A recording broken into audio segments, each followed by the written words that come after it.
Katana ka koi ka khia jong ke Jylla Meghalaya ha ka atpulai terek ujileu arja arpoi kalapin bana bikidan South Pa prapu arngut kibia Thymmai COVID-19 South Pa live soungut kibakot bar khandai ngut kibaklad Nagi biyo Thymmai matagasngi live prangut kidene East Garo Hills district langut na East Jylla Hills Shispa san pinyongut na East RiKhasi Hills arpu arngut na North Garo Hills prapinyongut na Riboy district khatwengut na South Garo Hills khandai ngut na South West Garo Hills Saupu arngut na South West RiKhasi Hills San Pakandai ngut na West Garo Hills, Lagpui ngut na West Jylla Hills, Barkhalai ngut na West RiKhasi Hills District.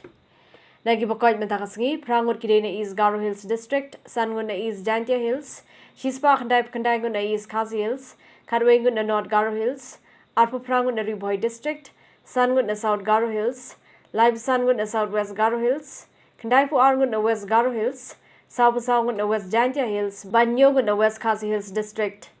Nagi baklat madagasngi langut kidene East RiKhasi Hills District, Saungut na Riboy District, Iway na South West RiKhasi Hills, but Iway na West Jylla Hills District. Haru papimi yagani ka khubor ke Jylla Meghalaya gladan 15,000 South Pa sapu pratali ki positive case, 1,000 lies pa khar artali ki active case ranik brangdan apreng ke jing sumar, 1,000 lies pa sapu kandai ngut ki blakot, ba news pa khandai pinyongut ki blakhlad no.